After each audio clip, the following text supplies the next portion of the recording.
Si vous souhaitez effectuer un publipostage en utilisant des données présentes dans Excel, sachez que ceci est possible. En effet, donc vous voyez ici dans mon fichier Excel, je dispose donc ici des différentes informations sur ces personnes-ci d'une même entreprise. Donc pour effectuer un publipostage pour toutes ces personnes-ci, donc je vais tout d'abord me rendre sur Word 2010, donc je descends ici en bas et je clique sur l'onglet correspondant dans la barre des tâches. Je me rends ensuite en haut et je clique ici sur Publipostage. Je vais donc pour commencer choisir le type de publipostage que je souhaite effectuer. Je clique donc ici sur Démarrer la fusion et le publipostage.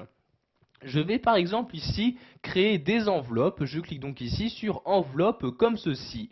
Donc dans cette fenêtre-ci, qui me demande quelle taille d'enveloppe je souhaite utiliser, je vais laisser les différentes valeurs par défaut et je clique ici sur OK comme ceci, puis donc dans cette nouvelle fenêtre sur OK comme ceci. Donc vous voyez maintenant l'enveloppe est créée. Je vais maintenant choisir les destinataires. Je clique donc ici sur le bouton sélection des destinataires. Donc ici, ces destinataires se trouvent dans un fichier Excel. Je vais donc cliquer ici sur utiliser la liste existante. Il ne me reste maintenant plus qu'à choisir dans la fenêtre qui vient d'apparaître quelle liste je souhaite utiliser. Je clique donc ici sur bureau et je vais sélectionner donc la liste. Donc ici je descends, je sélectionne le fichier Excel et je clique ici sur ouvrir comme ceci. Donc ici, comme vous pouvez le voir, ce fichier Excel possède plusieurs feuilles. Je sélectionne la feuille correspondante, donc ici la feuille numéro 1. Je clique ensuite sur OK comme ceci. Donc maintenant, les destinataires ont été sélectionnés. Sachez que vous avez la possibilité de modifier cette liste en cliquant ici sur l'outil Modifier la liste de destinataires. Vous avez dans cette nouvelle fenêtre-ci donc les différents destinataires présents dans cette liste-là. Sachez que vous pouvez en ajouter, donc en cliquant ici sur la source de données, donc ici le personnel d'entreprise, le document Excel, je clique sur le document en question, puis je clique ici sur modifier. Comme vous pouvez le voir ici, j'ai une erreur me disant que le document est actuellement utilisé. Donc je vais cliquer ici sur OK et fermer ce document. Donc vous voyez ici, je le sélectionne et je clique ici sur la croix comme ceci pour le fermer sans enregistrer les modifications. Donc maintenant je recommence la manipulation, je sélectionne le document et je clique ici sur modifier. Donc je peux maintenant modifier chacune des valeurs. Donc par exemple ici modifier le nom de la personne, ou encore son prénom, sa responsabilité, etc.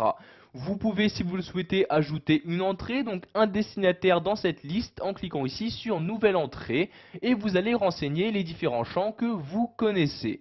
Donc par exemple, comme un nom de famille, donc ici je vais par exemple mettre Martin comme ceci. Ensuite, le prénom, donc je clique dans le champ correspondant, j'insère ici le prénom.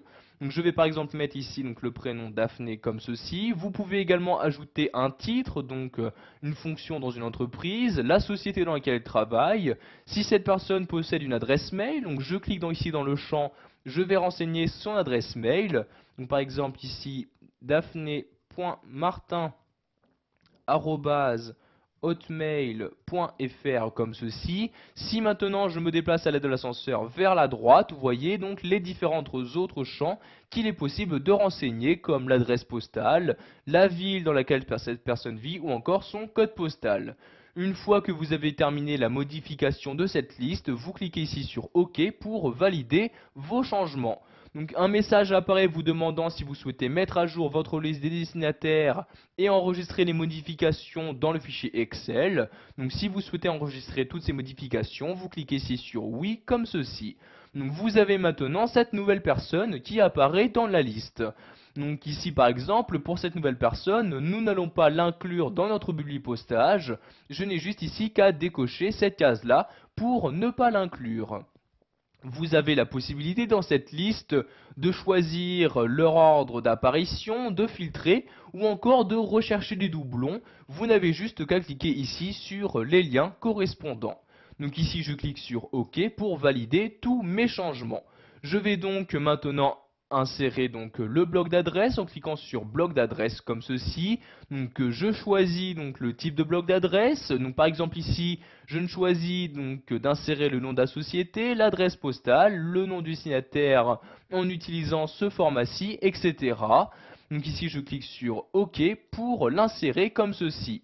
Donc vous pouvez apercevoir les résultats en cliquant ici sur aperçu des résultats et voyez donc les résultats, donc ce que cela donnera pour les différents destinataires. Donc ici si je change de destinataire, donc des destinataires précédents en cliquant sur la flèche de gauche. Donc voyez ici pour l'assistant chef de projet, pour le 5e destinataire je clique sur la flèche de gauche, ici pour le chef de projet, etc. Donc ici je reclique sur aperçu des résultats pour revenir donc à l'affichage standard. Je vais maintenant cliquer ici sur terminer et fusionner. Je choisis ce que je souhaite faire, donc soit créer donc un nouveau document Word, soit imprimer directement le document ou envoyer donc à toutes ces personnes mon enveloppe par courrier électronique. Donc ici je vais créer un document, je clique donc ici sur modifier des documents individuels. Je vais faire ceci pour tous les destinataires, je coche donc cette première case, puis je clique sur OK comme ceci. Un nouveau document est donc maintenant créé. Donc vous voyez donc sur les différents destinataires qui étaient donc présents dans mon fichier Excel.